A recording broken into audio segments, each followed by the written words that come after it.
Bismillahirrahmanirrahim. Alhamdulillahirabbil alamin. Wa bihi nasta'inu ala umuri dunya waddin. Wassalatu wassalamu ala asrofil anbiya'i wal mursalin wa ala alihi wa ashabi ajmain.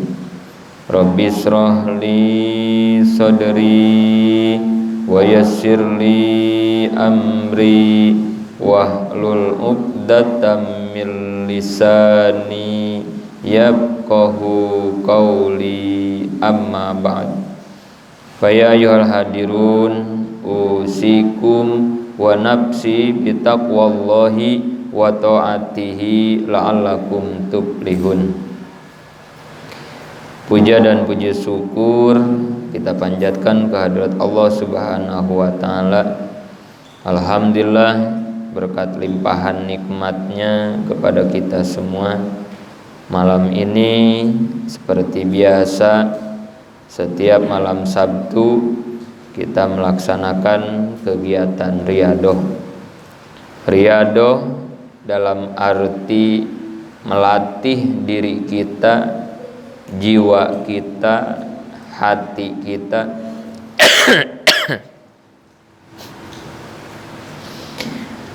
dilatih agar bisa lebih dekat lagi kepada Allah,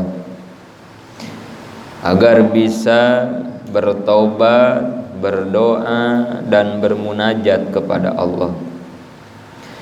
Maka mudah-mudahan dengan riyadoh yang kita laksanakan setiap malam Sabtu ini, diri kita, jiwa kita, hati kita bisa semakin dekat lagi kepada Allah Subhanahu wa taala. Amin ya Allah ya rabbal alamin.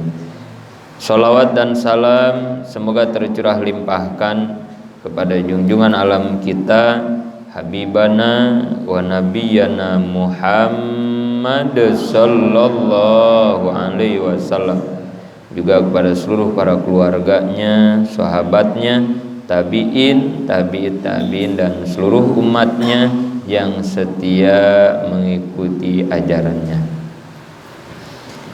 Jamaah riyadoh yang sama-sama saya hormati, dalam makalah yang ke-14, makalah ini diterima dari Syekh Hatim Al-Asham rahmatullahu alaihi, amin. Annahu qala, Syekh Hatim berkata, manidda'a ala arba'atin bila arba'atin pada wahu kazibatun. Siapa orang yang mengaku 4 perkara tanpa 4 perkara, maka pengakuannya itu bohong. Kata Syekh Hatim, siapa orang yang mengaku 4 perkara tanpa 4 perkara, maka pengakuan orang tersebut bohong. Mana pengakuan 4 perkara tersebut? Pertama, manidda'a hubballah walam yantahi an maharimillah pada wahu kazibun. Yang pertama, orang yang mengaku cinta kepada Allah tapi tidak menjauhi hal-hal yang diharamkan oleh Allah, maka pengakuannya bohong. Cinta kepada Allah harus melebihi cinta kita kepada yang lain. Cinta kepada anak, keluarga, harta, tahta, bahkan kepada diri kita sendiri tidak boleh melebihi cinta kita kepada Allah.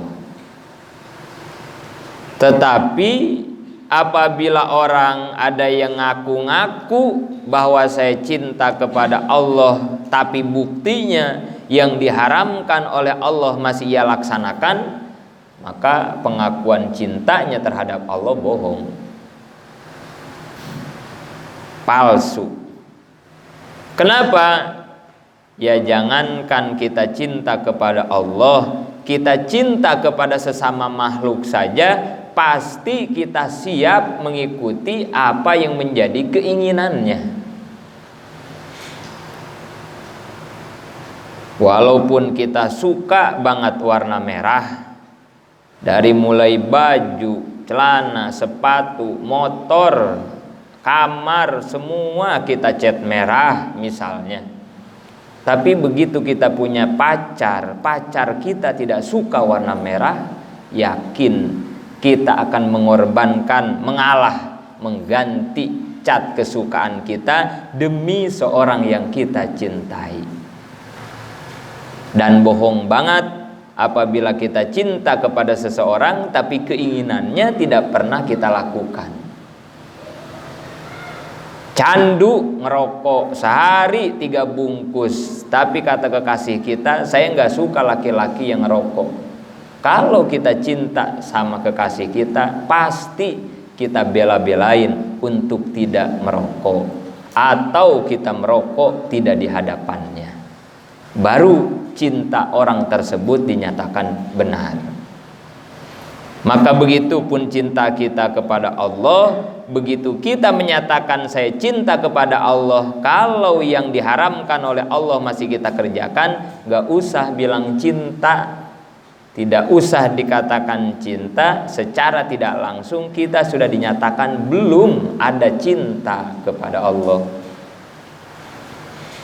Yang kedua, wa manidda'a hubban nabi alaihi salam wa karihal fuqara awal masakin pada awahu kazibun.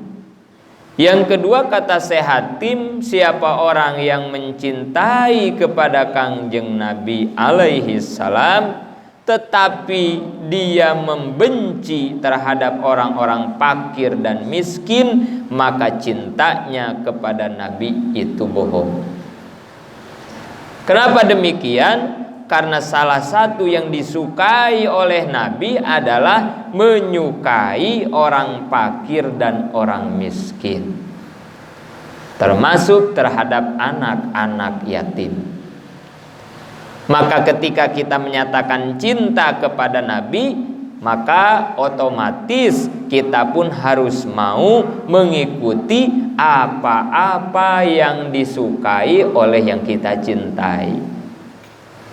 Kalau Nabi suka terhadap fakir miskin, maka kalau kita cinta kepada Nabi, kita harus mau mencintai fakir miskin. Bahkan dalam satu hadis, dalam satu doa, ada doa Nabi yang diajarkan kepada kita. Apa kata Nabi? Allahumma hina miskinan wa amitna miskinan wa hasarna bizumrotil masakin. Ya Allah, hidupkan aku dalam keadaan miskin, kata Nabi, dan matikan aku dalam keadaan miskin, dan kumpulkan aku kelak di akhirat bizumrotil masakin, beserta golongan orang-orang miskin. Bayangkan cintanya Nabi terhadap orang miskin sampai menjadi untayan doanya. Dan ini dibuktikan oleh Nabi. Rumah Nabi atasnya hanya pelapah kurma. Besarnya rumah Nabi, kalau Nabi sholat malam, Siti Aisyah ketika Nabi akan sujud, itu kakinya harus ditilep dulu, saking kecilnya rumah Nabi. Jadi Nabi berdoa ingin menjadi orang miskin itu dibuktikan memang Nabi penuh dengan kesederhanaan. Pakaian Nabi, kendaraan Nabi, semua serba sederhana. Bahkan sahabat pernah ketika sholat di belakang Kangjeng Nabi mendengar ada gesekan dari tubuh Kangjeng Nabi.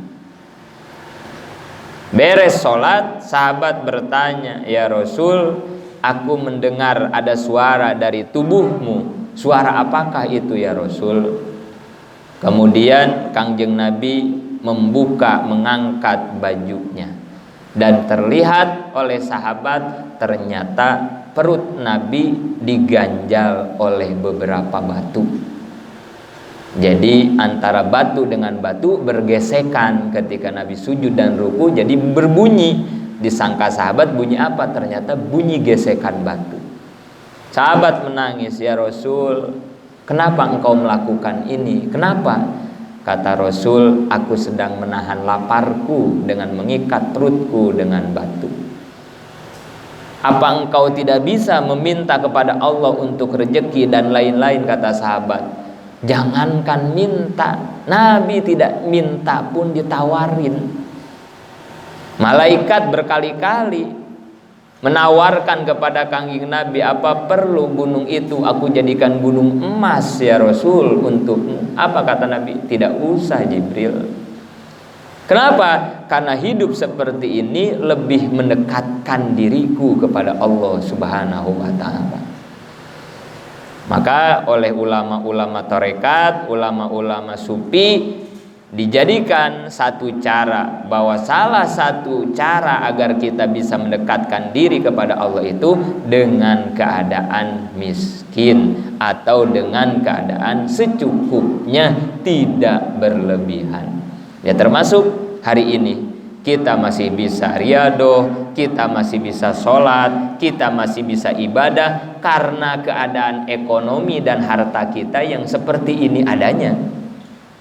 Kalau Allah mentakdirkan kita menjadi orang kaya semua, menjadi pengusaha semua, belum tentu setiap malam Sabtu kita bisa hadir beriadoh ke sini. Mungkin ada yang sibuk menguruskan perusahaannya, mungkin ada yang sedang meeting belum pulang, dan lain-lain, mengurus segala harta kekayaan kita. Termasuk Sa'labah, salah satu sahabat Nabi yang setiap mau berjamaah harus bergantian tukar kain dengan istrinya, selalu ketinggalan setiap berjamaah. Kata Rasul, "Kenapa Sa'labah ketinggalan mulu berjamaah?" Kata Sa'labah, "Ya Rasul, bukan aku tidak mau berjamaah awal waktu bersamamu, tapi aku harus bergantian menunggu kain yang digunakan oleh istriku untuk sholat. Nunggu dulu istrinya sholat beres, baru dia pakai sarungnya lari ke masjid ikut berjamaah." Saking miskinnya Sa'labah. Dan dia sempat meminta kepada Nabi, "Ya Rasul, doakan aku biar menjadi orang kaya." Apa kata Nabi? "Tidak usah Sa'labah. Besok ketemu lagi, doakan aku ya Rasul biar jadi orang kaya." Terus meminta. Kata Rasul, "Tidak usah." Akhirnya lama-lama karena dia meminta terus, didoakan oleh Rasul. "Ya udah, kalau kamu ingin menjadi orang kaya, aku doakan. Aku minta kepada Allah agar engkau menjadi orang kaya." Betul, doa Nabi mustajab. Dari punya sepasang kambing, lama kelama-lamaan hingga bukit yang ada di belakang rumahnya penuh terisi oleh kambing-kambing Sa'labah. Namun apa yang terjadi? Jangankan berjamaah, sholat pun ditinggalkan oleh Sa'labah. Bahkan yang lebih tragis lagi, ketika Nabi mengutus sahabat untuk meminta zakat dari kambingnya Sa'labah, Sa'labah harus memilih-milih dulu kambing yang mana yang harus diberikan. Sampai ketika kejadian itu, kata Nabi, jangan ada yang pernah mau menerima zakatnya Sa'labah. Dalam satu kisah dikatakan sampai Khulafaur Rasyidin Abu Bakar, Umar tidak pernah diterima zakatnya Sa'labah. Artinya apa? Inilah beratnya godaan harta duniawi untuk kita bisa mendekatkan diri kepada Allah Subhanahu wa ta'ala. Bahkan di Quran Allah mengingatkan, wala tamudanna ainaika ila ma matta'na zahratal hayatad dunya linaftinahum fi. Jangan pernah engkau memanjangkan pandangan matamu terhadap harta yang aku berikan kepada orang lain, kata Allah. Gak usah sirik kepada harta rezeki yang Allah berikan kepada orang lain. Tetangga beli mobil baru, gak usah sirik. Tetangga beli motor baru, gak usah sirik. Tetangga naik jabatan PNS-nya, golongannya naik, gak usah sirik. Gak usah, biarkan saja.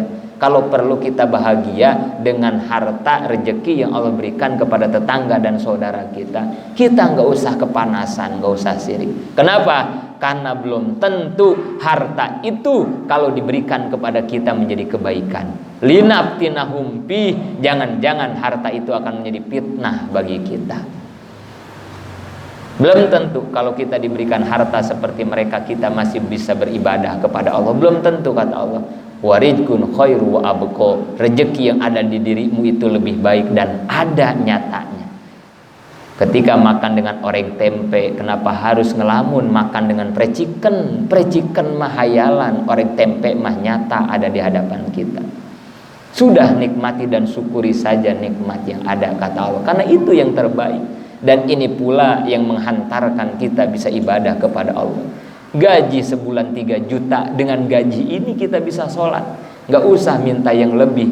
Siapa tahu kalau dilebihkan gaji malah tidak bisa sholat nanti kepada Allah. Nauzubillah. Nah, maka yang kedua ini, kata Syekh Hatim, tidak termasuk orang yang mencintai Nabi apabila dia tidak mencintai fakir miskin. Kenapa? Karena fakir miskin adalah orang-orang yang dicintai oleh Nabi. Artinya apa? Jika kita ingin mencintai Nabi, mengakui cinta kepada Nabi, maka kita pun harus bisa mengikuti apa yang disukai oleh Nabi. Dekati fakir miskin, sayangi fakir miskin, karena itu pula lah yang diajarkan oleh Nabi, termasuk anak-anak yatim. Bahkan kata Nabi dalam satu hadis khusus untuk anak yatim, siapa yang menanggung jawab anak yatim, maka kata Nabi nanti di surga seperti jari telunjuk dan jari tengah. Artinya apa? Kedudukan orang yang menanggung jawab yatim di dunia, nanti di akhirat di surga akan sangat dekat kedudukannya dengan Kangjeng Nabi. Dengan apa kita menanggung jawab anak yatim? Dengan apa saja yang kita bisa. Dengan harta kita, dengan tenaga kita, dengan pikiran kita, dengan apa saja. Yang penting kita tanggung jawab kehidupan anak yatim. Dan jangan sampai kita menzolimi anak yatim, hartanya, badannya, atau apa saja. Dan itu nanti termasuknya kepada pendusta agama. Ara'aitallazi yukadzibu biddin fazalikallazi yadu'ul yatim. Mereka yang disebut dengan pendusta agama. Mungkin itu sebagai penghantar riyadoh malam hari ini. Baru 2 yang bisa disampaikan. Insya Allah minggu depan akan kita lanjutkan di riyadoh berikutnya. 2 lagi yang termasuk pengakuan bohong menurut Syekh Hatim. Mudah-mudahan ada manfaatnya, khususnya bagi saya yang menyampaikan, umumnya bagi kita semua yang hadir. Amin ya Allah ya Rabbal Alamin.